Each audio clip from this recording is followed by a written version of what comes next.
The Kingsman is about to hit theaters. It's actually a prequel to the Kingsman franchise and not, as I assumed, a sequel to The King's Speech. Thank God.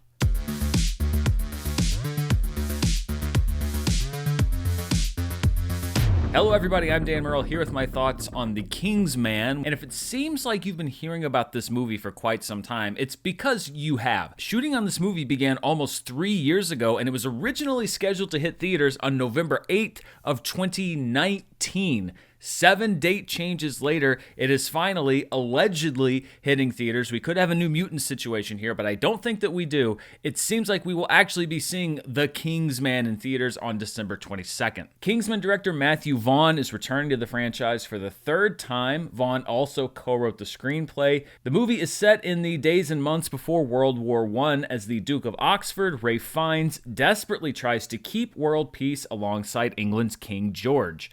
Oxford's son Conrad, played by Harris Dickinson, defies his father's wishes when, spoiler alert, World War I does break out, all as a shadowy organization of some of history's worst villains, including Rhys Ifans as Rasputin, tries to sabotage all attempts at peace to bring about chaos. And yes, as the confusing name would indicate, The Kingsman is a Kingsman prequel, but it's also more than that, and I think that might be the biggest flaw that the film has. Every 40 minutes or so, it sort of transforms into something new. It starts off as an alternate history retelling of the origins of World War I, and then it kind of goes into a gripping World War I drama, and then transitions again to the sort of over-the-top action-adventure finale we've grown accustomed to for this franchise. It's like Matthew Vaughn had 3 different ideas about what to do with this movie, and instead of picking one of them, he just decided to do them all. This is usually the downfall of a movie, but The Kingsman somehow makes it work, and I think it's because these 3 different pieces are, first of all,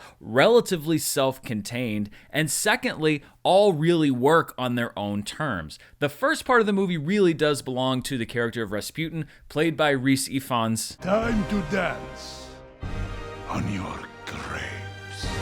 And you don't really get much larger than life as far as historical figures go than Rasputin, which really gives Ifans license to go absolutely crazy. And I really like this trend that we're seeing in the Kingsman franchise of hiring great actors like Rhys Ifans or Julianne Moore or Samuel L. Jackson to be kind of the showcase villain in your movie and then letting them go absolutely bonkers. Just let them off the leash and do whatever they want to do because it fits with the tone of this franchise. Ifans turns in an absolutely madcap performance as Rasputin that's equal parts odd but also delightful. The second third of the film largely takes place on the battlefields of the Great War, later to be renamed World War I because we just couldn't stop fighting each other. And I would say that it's reminiscent of Sam Mendes's film 1917, which came out almost 2 years ago, but this was actually shot before 1917 was shot. So in a way, 1917 is kind of reminiscent of The Kingsman. It's just that it happens to be coming out 2 years later than the movie that was shot after it. The pandemic's been crazy, hasn't it, folks? Of course, it's nowhere close to the quality of 1917, but very few movies are. And tonally, it also really doesn't have anything in common with what's come before it. We go from over-the-top and self-aware to gritty and earnest, but the actors that are cast in this film all acquit themselves well and are able to help manage the transition in tone. Back then, to be called a gentleman would have been a death sentence. Not the mark of honor it is today. This is also a franchise that knows how to cast young leads, starting with Taron Egerton back in the first Kingsman film and Kingsman: The Golden Circle, and here with Harris Dickinson, who is known mainly for a lot of grittier indies, movies like Beach Rats, also a couple of mediocrely received studio films like Maleficent, Mistress of Evil. He has such a clean-cut World War I look that I half expected George McKay to run across screen and introduce a shared universe with 1917. Let's be honest, it wouldn't be any more ridiculous than the other stuff that happens in this movie, but it's this casting. It's casting an actor who's capable of not just being the pretty face on the poster, but actually doing what's required that makes this section of the film work. And it's extraordinarily well shot and well executed. It really is like a short war film in the middle of this kind of silly action film. The final chapter of the film really sort of introduces the main villain of the movie, who honestly is kind of a letdown after everything that we've already gotten with Rasputin. And we also get down down to the actual origins of Kingsman. We see it go from hushed talks in the back of a tailor shop in the cutting room with the scissors and the fabric samples to the beginnings of the independent intelligence organization that we see in the later films. And I have to say that I very much enjoy watching 50-something Ralph Fiennes as an action star. I actually wouldn't mind revisiting this world in the future because he's a little bit like Liam Neeson when he took that Taken route, when he became the action star, but yet he's such a great actor that he has that gravitas to actually hold it. It would be really weird if all of the leads from Schindler's List became action stars later on in their careers. And, you know, we've had Ben Kingsley doing Marvel movies, and we've had Taken now, and Ralph Fiennes with Kingsman. I think it's time to Expendables it up and just throw these three in a movie together, a Red type movie. These are three pretty great actors, and that is an action movie I'm going to tell you right now I would be in line on opening night to see. Oxford is accompanied by his armorer and right-hand man Shola, who's played by Jaimin Hunsu, and the only person who can actually keep this whole operation on track, Polly Wilkins, who's played by an actress whose name I legitimately have a mental block about saying, so I promise this is not a put-on. I'm going to do my best to say it right now. Gemma Archer... Gemma Archer... Okay, I'm going to get this one of these days. Gemma Arterton. One more time. Gemma Arterton. My apologies to Miss Gemma there. I don't know why. I just have an absolute mental block about saying the word Arterton.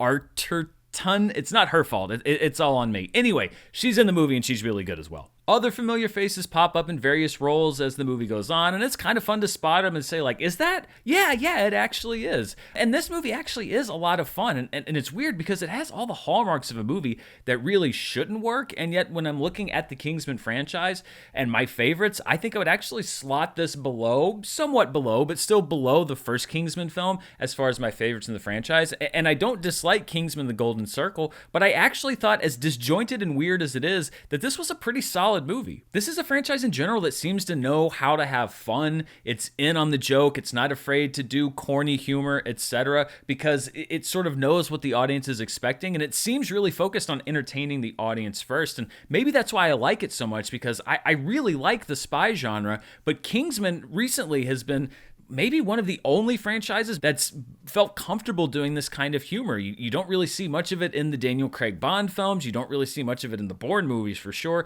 Even the later Mission Impossible films, they've all gotten very serious, and there's nothing wrong with that. I love all those films, and I love all those franchises, but I like the cheeky nature of these Kingsman films, and even though this deals with some very heavy, serious stuff, we are talking about World War I here, you also get some of that humor. I would have enjoyed a little bit more cohesion in the story, and like I said, the only thing that really keeps it from feeling jumbled is that they don't try to interplay all these storylines at the same time, so you can at least follow these different tracks of the film from one point to the other. But I liked the action. I'm a big fan of how Matthew Vaughn stages and directs action. I think it's a really strong cast, and to be honest, I had a lot more fun with this movie than I expected to, but I don't think that my opinion of this movie is based on low expectations and it just exceeding them. This really is an enjoyable film. If you're a Kingsman fan, I think particularly you're going to enjoy this movie. If this is your introduction into the Kingsman franchise, I don't think it's going to hit as hard for you because it is playing a lot of inside baseball and stuff that you might not get